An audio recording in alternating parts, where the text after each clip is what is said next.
Sometimes, it's not how much money you make that decides your future. It's how you think about money. Two people can earn the same amount, yet one finds peace while the other stays anxious forever. Why? Because money isn't just numbers. It's emotions, habits, fears, and beliefs all tangled together. That's what this book, The Psychology of Money by Morgan Housel, helps us understand. How our minds shape our financial lives more than math ever could. Morgan Housel isn't giving us formulas or investment secrets here. Instead, he takes us on a journey through the quiet, unseen part of wealth, our behavior. He reminds us that good financial decisions are not always about intelligence, but about self-control, patience, and understanding our own emotions.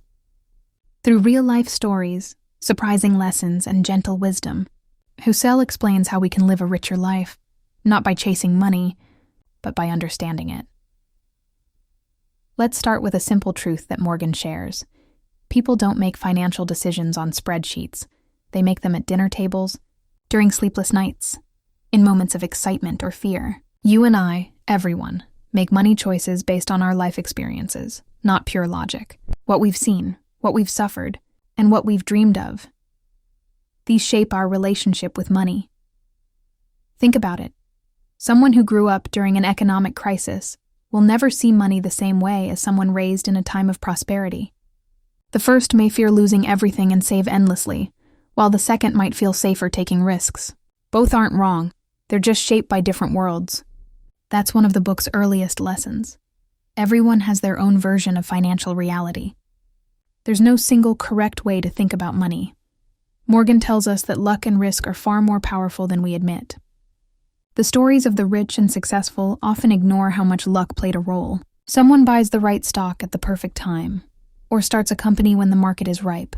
But we rarely talk about all those who worked just as hard and failed due to bad timing or plain bad luck. The world loves clear heroes and villains, but money doesn't follow that script. He gives an example. Bill Gates went to one of the only high schools in the world that had a computer at the time. That lucky access changed his life. But another student in the same school, Kent Evans, who was just as talented, died young in a mountaineering accident. Luck and tragedy, side by side. This isn't about dismissing effort, it's about humility. When we succeed, we should remember luck played its part. When others struggle, we should remember risk played theirs. This thought changes how we see wealth. It makes us softer, less judgmental. It also reminds us that copying others' financial paths blindly makes no sense because their luck, timing, and background will never be ours. What works for them may not work for us. Morgan then moves into one of his most powerful points.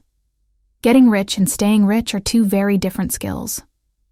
Getting rich often involves taking risks, being optimistic, and believing in growth.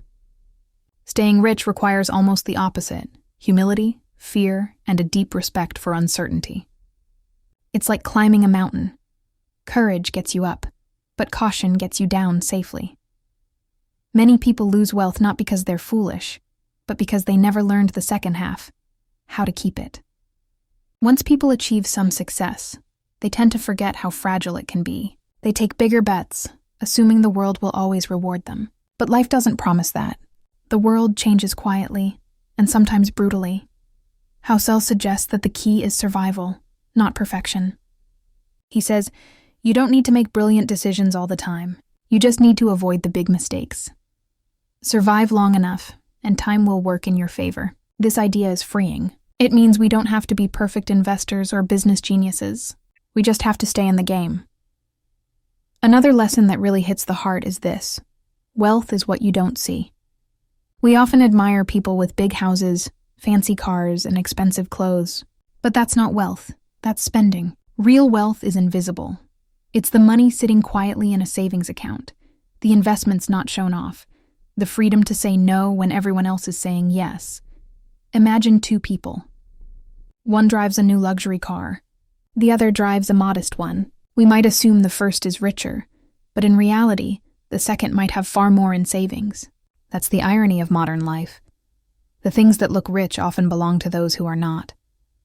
Wealth is built quietly, and it hides itself in patience, not in possessions. This leads us to the idea of freedom. Morgan says the highest form of wealth is the ability to wake up and say, I can do whatever I want today. It's not about millions in the bank. It's about control over your time. Most people chase money thinking it'll make them happier, but what they truly want is freedom, to spend their time on things that matter to them. Let that sink in. You can't buy happiness directly, but you can buy freedom. Every dollar saved is not just a number. It's a small piece of your future you get to own. The more you save, the more choices you earn. You can take a break, change your career, or simply rest. That's real wealth, the quiet power to live life on your own terms. Another striking point Morgan makes is about behavior. He argues that financial success is not about how smart you are. It's about how you behave. Things like greed, fear, envy, and ego destroy more fortunes than bad investments ever do. Our emotions can become our biggest enemies if we don't learn to manage them. Take the 2008 financial crisis. People didn't lose money because they were dumb. They lost it because they were human. They followed the crowd when times were good and panicked when things fell apart. The best investors aren't necessarily the smartest. They're the calmest. They can stand still when everyone else is running. Morgan's advice is simple but profound. You can be reasonable, not rational. Rational means doing exactly what the math says, but reasonable means doing what helps you sleep at night. You might not invest in the highest return stock, but if it keeps you peaceful, it's the right choice for you. Money is emotional, and pretending it's not just leads to mistakes. Then comes one of the book's most relatable truths. No one's crazy. Everyone's choices with money make sense to them, given their background and experiences. The person who hoards cash might be reacting to a childhood of poverty. The person who spends freely might be celebrating the fact they finally can. Instead of judging others, we can try to understand their story. This thought changes how we see not only money, but people. Everyone's playing a different financial game. A young investor saving for retirement has a different goal than a day trader chasing quick profits. And that's okay. Problems begin when we copy someone playing a different game. Social media makes this worse. We see others' highlights and think we're behind. But we're not. We're just walking different paths. Morgan also talks about the seduction of getting more. When people start earning well, they often forget why they wanted money in the first place. The goalpost keeps moving. They buy a new car, then want a bigger one. They earn more, but peace never arrives. It's a trap. The endless desire for just a little more. He writes, "Enough is not too little." Knowing when you have enough is the greatest financial skill of all.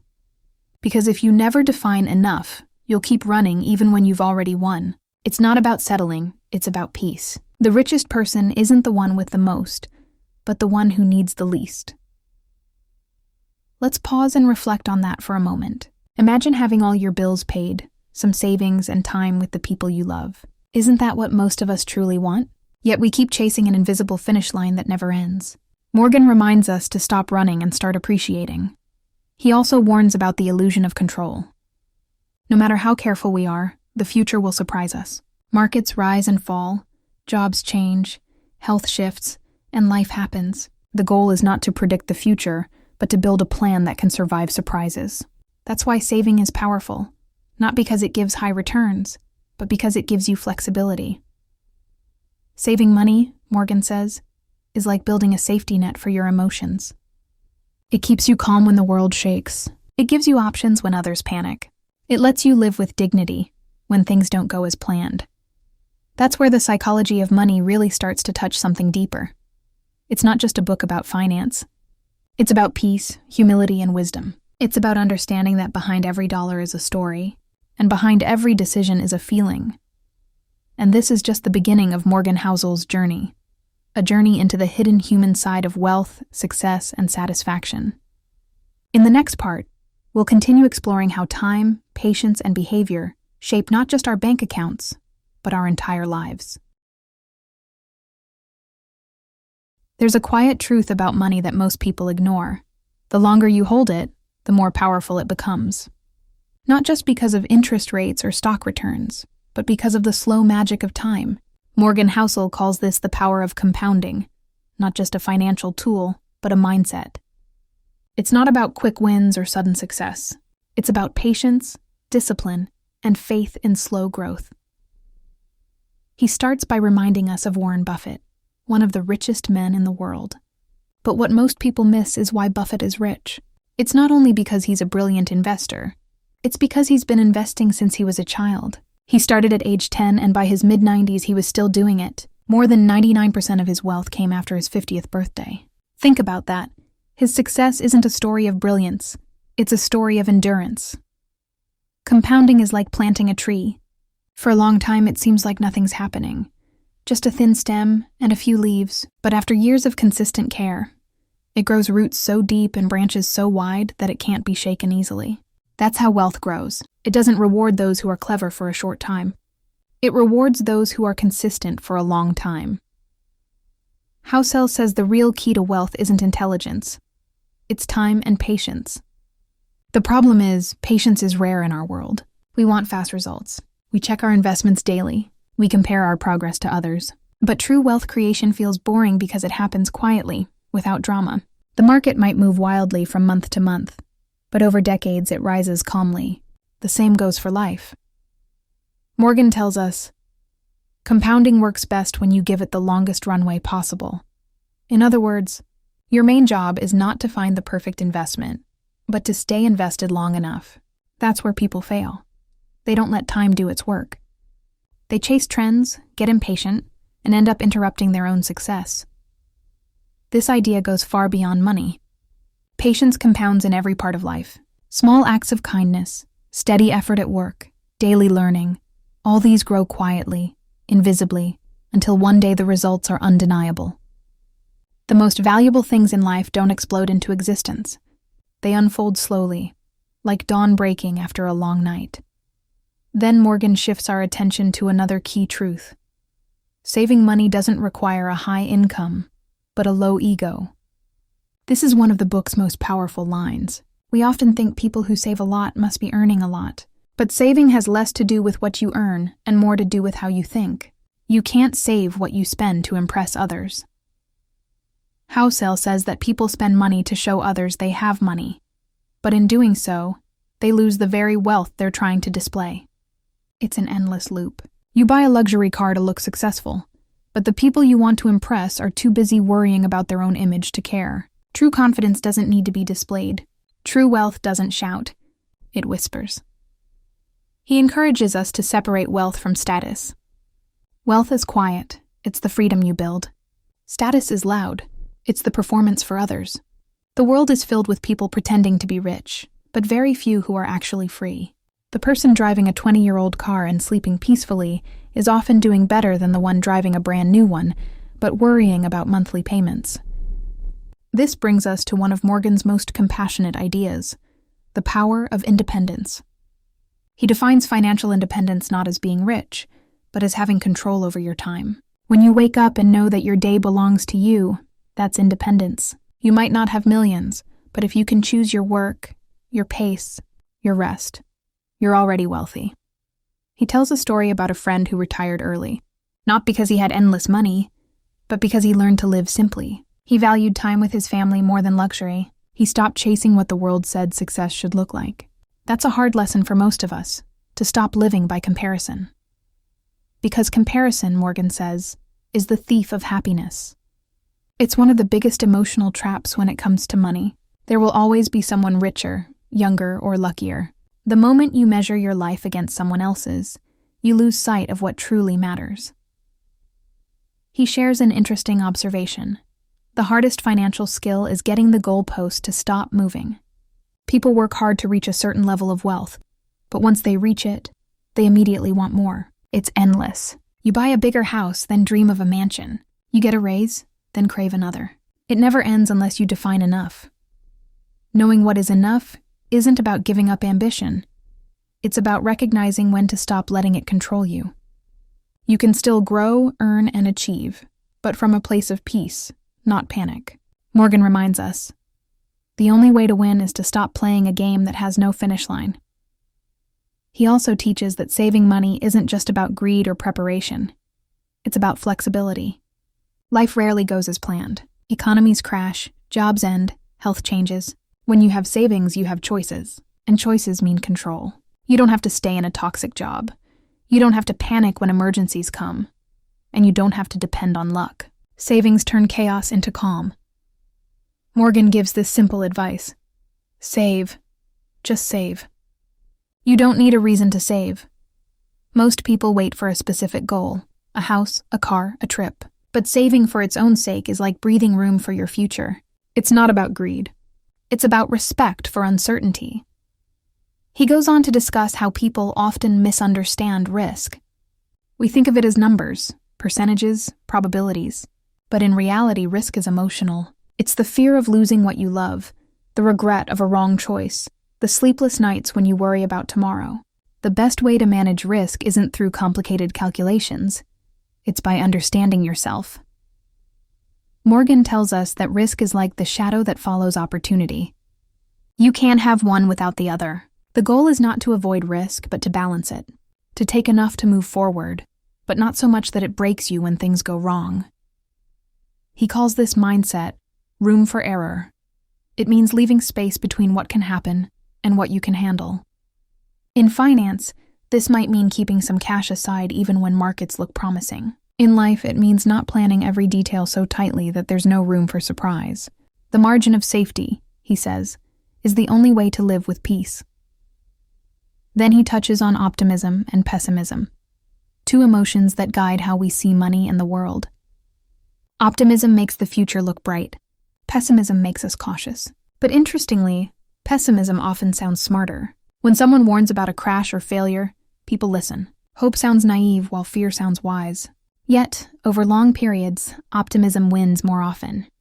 The world has problems, yes, but it also has progress. Markets crash but recover. Economies fall but rise again. Human creativity keeps moving forward. Morgan reminds us that being optimistic doesn't mean ignoring risks. It means believing that problems can be solved. However, he warns against blind optimism. Believing everything will always work out is as dangerous as constant fear. The goal is realistic optimism, understanding that setbacks will come, but they can be overcome. Another deep point in the book is about expectations. Housel says, wealth is a two-player game. One player is you, the other is your expectations. If your expectations rise faster than your income, you'll always feel poor. That's why many rich people still feel broke. They compare their reality to someone else's fantasy. So, wealth isn't measured by your income, but by the gap between what you have and what you want. If that gap is wide, you'll live in anxiety. If it's small, you'll live in peace. Gratitude narrows that gap. Morgan encourages readers to practice gratitude like a habit, not for moral reasons, but for emotional stability. When you appreciate what you have, you stop being a slave to what you lack. Gratitude gives you power over greed. He also explores the difference between getting wealthy and staying wealthy once again, through a behavioral lens. Getting wealthy often comes from optimism, believing things will work out. But staying wealthy requires paranoia, the quiet fear that keeps you cautious, humble, and aware of risks. The balance between hope and fear is what protects long-term wealth. He says, the most important part of every plan is planning on your plan not going according to plan. That one line sums up life itself. We build plans expecting smooth journeys, but the road always changes. When we leave space for surprises, we become stronger, not shocked. Morgan shares stories of people who lost everything because they believed too strongly in certainty, that markets would always rise, that companies would never fail, that luck would stay forever. Their mistake wasn't greed. It was overconfidence. In money, overconfidence is like walking blindfolded on a cliff edge. He gently reminds us to be humble with success and patient with failure. Success can make us think we're smarter than we are, and failure can make us think we're dumber than we are. But both are temporary. What matters is how we respond, calmly, wisely, without losing balance. By this point in the book, you start realizing that the psychology of money isn't just about finance. It's a mirror held up to human nature. It teaches us that managing money is really about managing emotions. The stock market, the economy, our savings. They're all reflections of how we think, fear, and hope. And perhaps the biggest secret Morgan shares is this. Peace with money comes not from having more, but from needing less.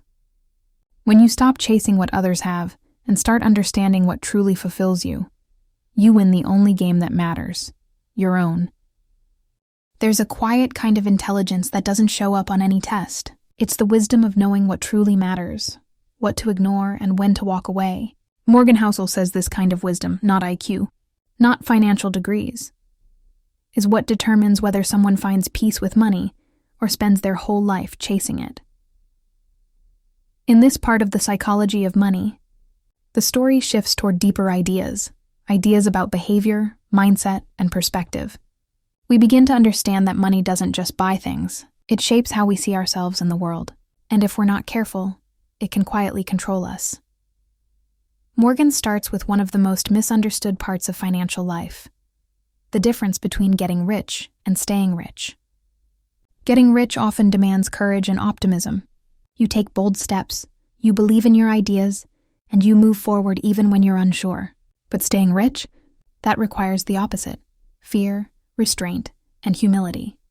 He writes, "There are a million ways to get wealthy, but only one way to stay wealthy, some combination of frugality and paranoia." It's an uncomfortable truth. Most people lose wealth not because they stop being smart, but because they stop being careful. They start thinking they're invincible. They forget that the future doesn't care about their past success. Think of it like sailing. To reach the ocean, you need to raise your sails and catch the wind, where that's optimism. But once you're there, you must learn to navigate storms. That's caution. Both are necessary, but at different times. The mistake is using the wrong one. Housel gives the example of investors who made fortunes in booming markets, but lost everything later because they couldn't stop taking risks. They thought the good times would last forever, but nothing in the world works that way. Everything cycles: economies, emotions, opportunities. The trick is knowing when to step back and protect what you've built. He says, the hardest financial skill is getting the goalpost to stop moving. Because when you reach one level of success, you naturally want the next. It's how human brains are wired. Always chasing, never content. That's why so many people who make it still feel restless. They thought money would end their worries, but it only changed their shape. Morgan explains that this endless race comes from a false belief, that happiness is something we can buy. We assume that once we reach a certain income or lifestyle, we'll finally feel calm, but our expectations grow faster than our income. It's like running on a treadmill. You're moving fast, but staying in the same emotional place. He shares a story about Rajat Gupta, a brilliant businessman who rose from poverty in India to the highest levels of corporate success in America. Gupta had everything: wealth, status, and respect. But it wasn't enough. He wanted to be a billionaire. In his desire for more, he got involved in insider trading and was eventually sent to prison. The lesson isn't about greed alone. It's about the danger of not knowing when enough is enough. Morgan writes, "The inability to stop when you're ahead is what ruins people. The goalpost never stops moving unless we make it stop ourselves. So how do we stop it? By realizing that enough isn't a number, it's a feeling. It's when you have what you need to live comfortably, and your mind is at peace. It's when you stop needing to prove your worth through possessions or achievements. It's when you wake up and feel grateful, not hungry for more." Morgan also dives into the concept of tail events, the rare, unpredictable moments that shape the world far more than anything else. He explains that most big outcomes, in investing, business, and even history, come from a few small events that change everything. For example, most of Warren Buffett's wealth came from a handful of great investments. Most tech innovations, from the internet to smartphones, were born from a few bold breakthroughs. And in life, too, a few key moments often decide our direction. Housel calls this the tail effect, the idea that 99% of the time, not much happens, but that 1% shapes everything. The problem is, we often judge success by the average, not by the extraordinary. We think steady effort gives steady results. But in truth, success is uneven, unpredictable, unfair, and surprising. He suggests we prepare for that by being flexible, not rigid. Don't try to predict exactly which event will change your life. Just make sure you're ready when it comes. Keep space for luck. Leave room for chance. Because as he says, The most important decisions are often made when you least expect them. This connects to another of his key lessons. You can be wrong half the time and still make a fortune. It's not about being perfect. It's about surviving your mistakes. Many great investors make plenty of bad choices, but their few good ones outweigh them all. That's why humility matters more than accuracy. Morgan then turns to something deeply human: our emotions about money. He says money decisions are never made in a vacuum. They're made in the shadow of your personal history. If you grew up seeing scarcity, you might fear losing money. If you grew up with abundance, you might take it for granted.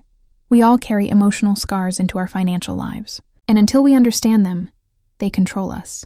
That's why two people can react completely differently to the same situation.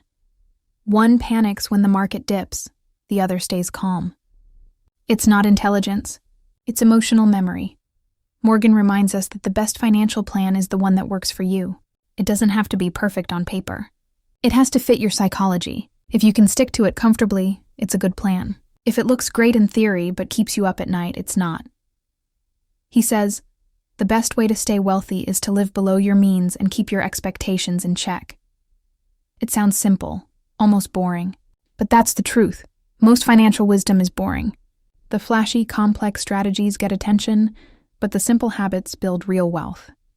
Then he touches on an idea that changes how you see everything. Wealth is what you don't spend. The world celebrates consumption, showing what you have, displaying success.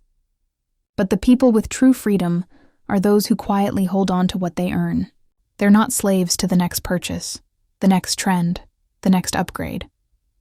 He explains that when we see someone spending extravagantly, we're not actually seeing wealth. We're seeing the absence of it. Because that money is gone.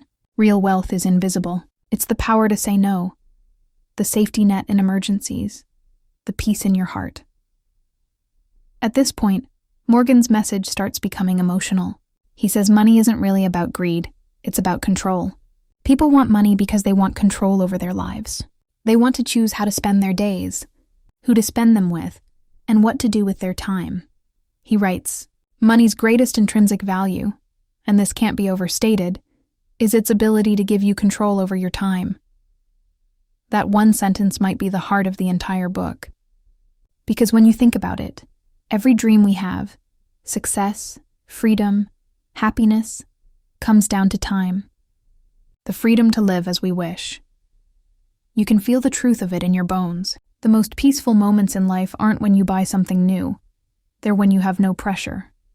When you can breathe slowly, do what you love, and rest without guilt. That's what money can give you. Not luxury, but peace. He warns that without this understanding, people become trapped. They earn more but spend more. They climb higher but feel emptier. They forget that the goal wasn't more, it was freedom. Morgan then talks about the difference between being rich and being wealthy. Being rich is about income, how much you earn today. Being wealthy is about assets, what you keep and how you use it. Rich people can go broke quickly if they can't control spending. Wealthy people can stay calm through hard times because their money works quietly for them. He shares an example from history. Ronald Read, a janitor who lived modestly his entire life.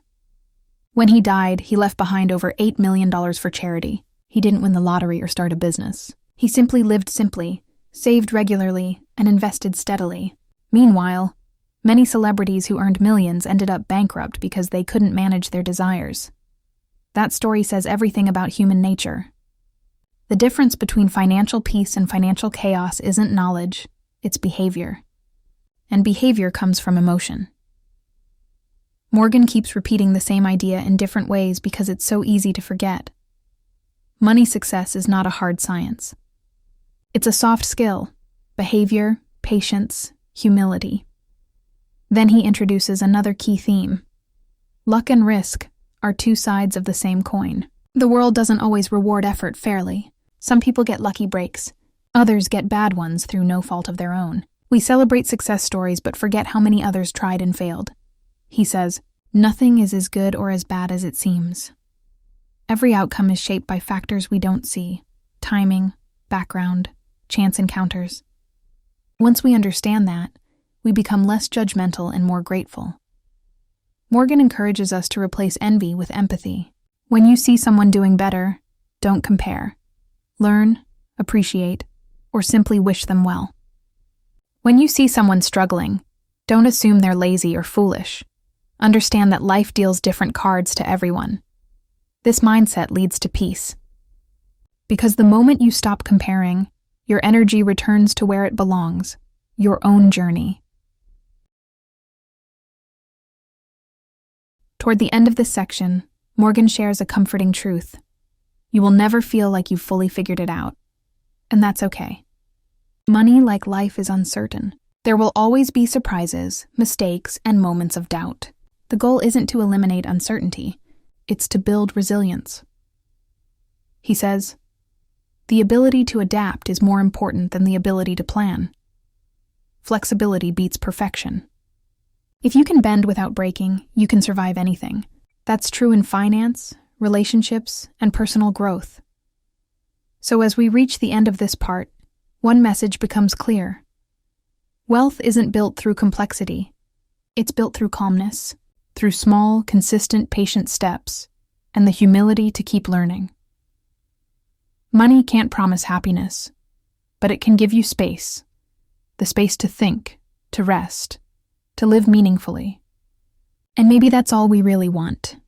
There's a quiet truth that echoes through every page of The Psychology of Money. The hardest part of managing money has nothing to do with math. It's about keeping your emotions in check when the world feels uncertain. It's about staying calm when everyone else panics, and staying humble when everyone else brags. In this part of the book, Morgan Housel begins to dive even deeper into the psychology behind our financial choices, the subtle patterns of fear, greed, and ego that quietly shape our lives. He reminds us that money, at its core, is a reflection of how we deal with the unknown, and the unknown is something we all live with every day. He starts by explaining the difference between short-term thinking and long-term perspective. Most people, he says, think they're long-term investors, until the market drops. Suddenly, patience disappears, replaced by anxiety and regret. But that's human nature. We crave certainty. We want quick reassurance that our choices are right. Housel writes, every past market crash looks like an opportunity, but every future crash looks like a risk. It's a simple yet profound truth. Looking back, we tell ourselves we should have bought when prices were low, but in the moment, fear clouds everything. We forget that uncertainty never feels like opportunity when we're living through it. That's why Morgan insists the best investors are not those who know everything about markets. They're the ones who can stay emotionally steady when things get rough. Because investing, like life, is a battle between your plan and your emotions. He introduces the idea of endurance over intelligence. The winners in money aren't those who are always right, but those who can endure being wrong. You can survive a few bad years if you stay in the game, but if you panic and quit at the worst moment, even one bad decision can destroy decades of effort. He compares it to crossing an ocean. If your boat can handle storms, you'll reach the other side. But if you jump off at the first wave, it doesn't matter how good your map is. The key isn't avoiding turbulence. It's learning to stay afloat through it. Then he talks about something that surprises many readers: the power of reasonable goals. Morgan says, you don't need to be a genius investor. You just need to be reasonable. Being reasonable means setting goals you can stick to, not ones that sound impressive. For example, a 7% annual return that you can maintain calmly for 30 years will beat a 15% return that causes panic and impulsive decisions. The biggest enemy of success isn't low returns, it's inconsistency. He points out that most people lose money not because of bad investments, but because of bad timing, buying high when excited and selling low when scared. It's not intelligence that fails us, it's emotion, and the only solution is patience. Morgan also explores the emotional trap of greed. He describes greed not as a desire for money itself, but as the inability to stop when we already have enough. Greed blinds people into thinking that happiness is always one more step away, one more promotion, one more investment, one more win. He shares the story of the hedge fund long-term capital management in the 1990s. It was run by Nobel Prize winners and financial geniuses. But their models failed to consider human behavior, the unpredictable side of markets. When things turned against them, their arrogance stopped them from admitting mistakes. They lost billions and nearly caused a global crisis. The lesson? Even the smartest minds can fall when pride takes over. Humility, not intelligence, is what keeps you safe. Morgan writes, "The line between bold and foolish is thinner than it looks. When we take risks and they pay off, we call it courage. When they don't, we call it stupidity. Often, it's the same decision viewed through two different outcomes. That's why we must always stay humble, because luck often hides behind success." He revisits the role of luck and risk, emphasizing that both exist in every story. Bill Gates became a billionaire partly because of timing and opportunity. Kent Evans, his friend with equal talent, died young and never had the chance. It's easy to worship success and blame failure, but life isn't that simple. Understanding luck and risk helps us become kinder, both to others and to ourselves. It reminds us that our wins are not purely our doing, and our losses don't always mean we failed.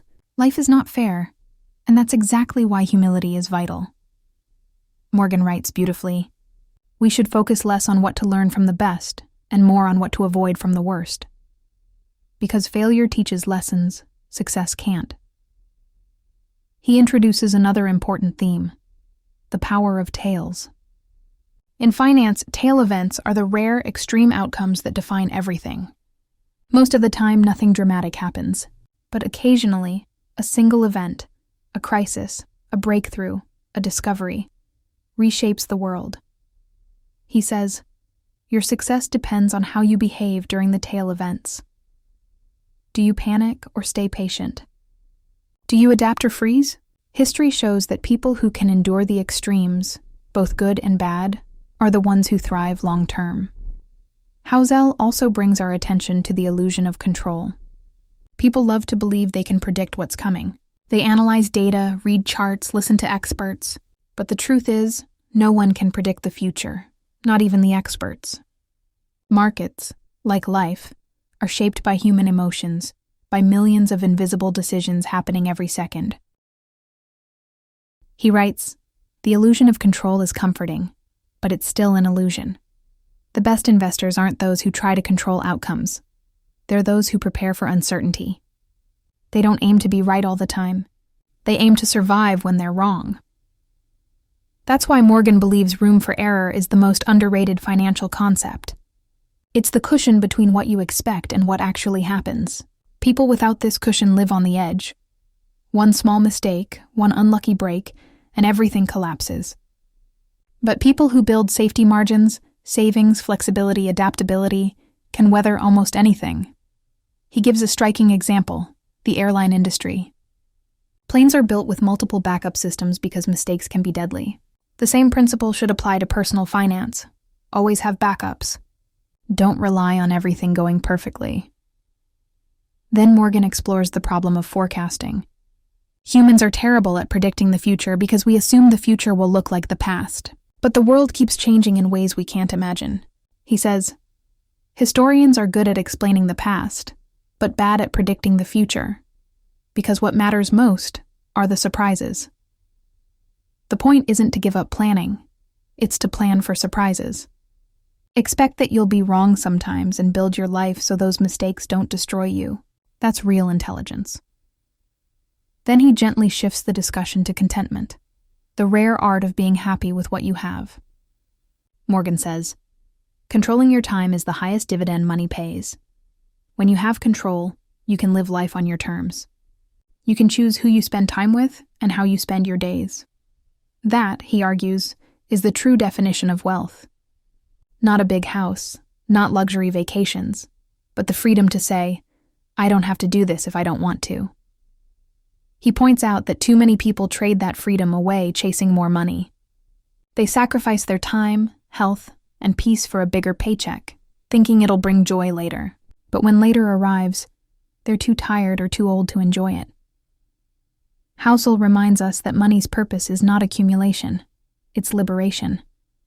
Saving is not just for retirement or emergencies, it's to give yourself options. It's about building a life that you can steer, instead of one that steers you. Then he explores the paradox of wealth. As people get richer, they often become more anxious. The more you have, the more you fear losing it. The higher you climb, the harder you fall. That's why peace doesn't come from more money.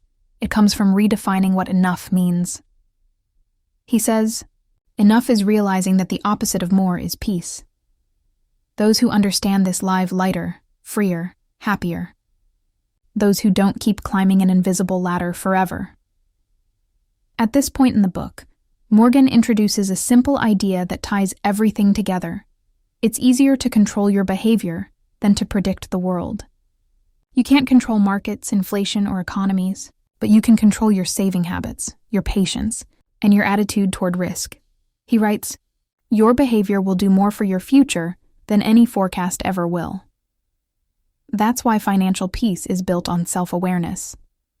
He also touches on the importance of staying humble during success. When things go well, it's easy to assume we earned it all through skill. But humility keeps us grounded. It helps us appreciate luck and prepare for change. Morgan reminds readers that arrogance has destroyed more fortunes than bad luck ever did. When people start believing they can't lose, they start taking reckless risks. Humility, on the other hand, acts like armor. It doesn't make you weak. It makes you strong enough to survive. Then comes one of the most emotional insights in the entire book. We're all playing different financial games. Someone trading stocks daily might be playing for excitement. Another might be saving for retirement. Another might just want security. None are wrong, but confusion happens when we compare. Social media has made this worse. We see people showing off cars, houses, and vacations and assume we're behind, but we don't see their debt, their stress, or their sleepless nights. We compare our full story to someone else's highlight reel, and that comparison kills peace. Morgan's advice is simple. Define your own game. Decide what money means to you, not your neighbor, not society. Maybe it's comfort, maybe it's freedom, maybe it's time. Once you define it, you stop playing games that don't matter. He says, the fastest way to find peace with money is to stop trying to impress people you don't even like. That single sentence captures so much truth. Most of our financial anxiety comes from chasing approval that doesn't last. As this part of the book nears its end, Morgan sums up everything with a tone of quiet wisdom. Money doesn't change who you are. It amplifies who you already were. If you're kind, generous, and thoughtful, more money gives you more ways to express that. But if you're greedy or insecure, it magnifies that too. So, the ultimate goal is not to earn more money, but to become the kind of person who can handle it wisely. Because money is a tool, powerful but neutral. It's our mindset that gives it meaning. By the time you reach this stage of the book, you start realizing something profound. The psychology of money isn't about wealth at all. It's about wisdom. It's about how to live well, calmly, consciously, and gratefully. And as Morgan Housel gently leads us toward the final ideas of his book, one thing becomes beautifully clear: that understanding money is really just another way of understanding life itself. As we reach the final stretch of the psychology of money, Morgan Housel's tone becomes more reflective, almost like a gentle voice reminding us of what truly matters when all the numbers, charts, and accounts fade away. This last part of the book ties everything together, the lessons, the mistakes, the quiet truths, into something much deeper than money itself. It becomes a story about life, values, and peace. Housel begins by reminding us that everyone's relationship with money is deeply personal. There's no single formula for happiness or success. We're all writing our own stories, shaped by our childhoods, our fears, and our dreams. For one person, money means safety. For another, it's freedom. For someone else, it's status or identity. And that's where so much confusion begins, because we assume everyone plays by the same rules. We watch others spend or invest and think, maybe I should do that too. But Morgan insists that's where people go wrong. He says, beware taking financial cues from people playing a different game than you. If you're saving for retirement, and you start copying a day trader chasing quick profits, you're not being smart, you're being distracted. It's like comparing a marathon runner to a sprinter. Both are athletes, but their strategies, goals, and timeframes are entirely different. This lesson stretches beyond money. It's about not letting other people's lives make you question your own pace, because the moment you do, you lose sight of your path. Housel then speaks about the seduction of stories. Humans are emotional creatures, not logical ones. We make sense of the world through stories, simple, powerful narratives. The problem, he says, is that we often mistake good stories for good truths. When markets rise, we tell ourselves, this will never end. When they fall, we say, everything is doomed. Neither is fully true, but both are comforting in their own way because they give us certainty.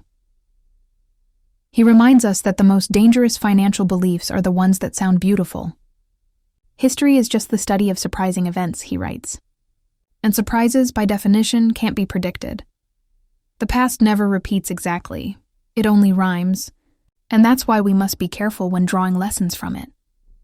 Morgan dives deeper into a theme that feels especially relevant in our fast world: the difference between getting wealthy and staying wealthy.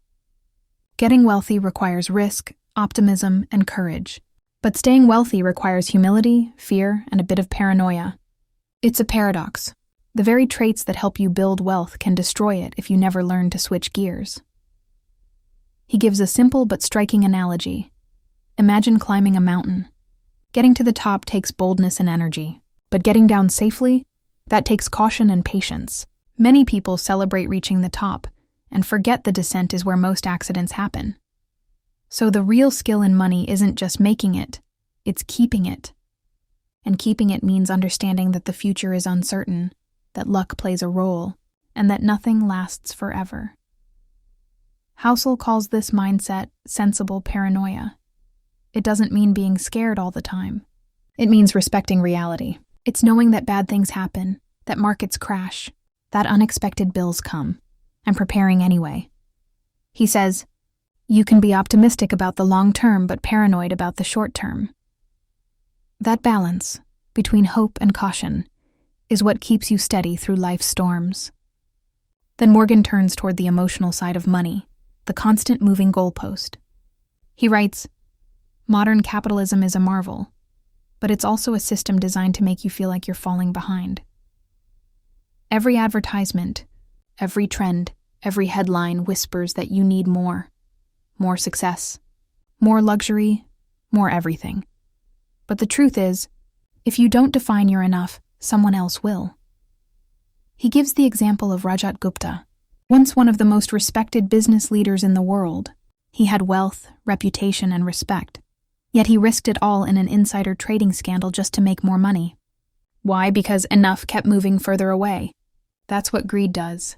It convinces you that satisfaction is always just one step away. Morgan's advice is clear and timeless. The hardest financial skill is getting the goalpost to stop moving. That's the essence of peace. When you stop comparing, stop chasing, and start appreciating, you realize how much you already have. From there, he moves into one of his most beautiful ideas, money's greatest intrinsic value, control over your time. He says, doing what you want, when you want, with whom you want, for as long as you want, is the highest form of wealth. That line alone could be a life philosophy. It's not about millions in the bank. It's about waking up in the morning and knowing your day belongs to you. You can spend time with your kids, take a walk, create, rest, think, not because you're retired or rich, but because you've built a life that values time more than display. Housel reminds us that money buys freedom, not happiness. Happiness is what you fill that freedom with. You can have all the money in the world, but if your time isn't your own, if you're always stressed, chasing, comparing, you're still poor in the ways that matter most.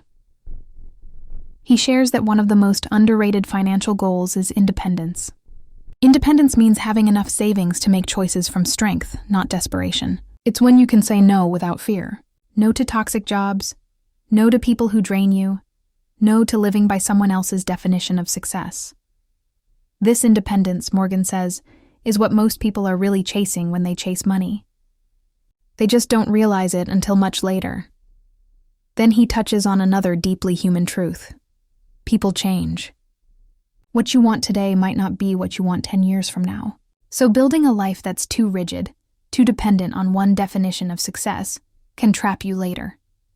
He advises, plan for your future self to change. It's simple but profound. Flexibility, not perfection, is what keeps you happy. As the book begins to close, Morgan reflects on legacy, not in the sense of how much money we leave behind, but in the impact we make on others. He says, your reputation is more valuable than your net worth. Because in the end, how people remember you, your kindness, your honesty, your decency, that's the real wealth. Money can buy influence but not respect. It can buy comfort but not peace, and it can buy attention, but never love. Morgan urges readers to live by a quieter standard. Live below your means, stay humble, be kind, and never let ego control your choices. Those are the timeless rules of wealth that no crash, no inflation, no crisis can take away. He also reminds us that gratitude is the anchor of sanity in a material world. Gratitude is what turns what you have into enough. It's what keeps you grounded when others are chasing more. He shares a personal reflection that financial success is always relative.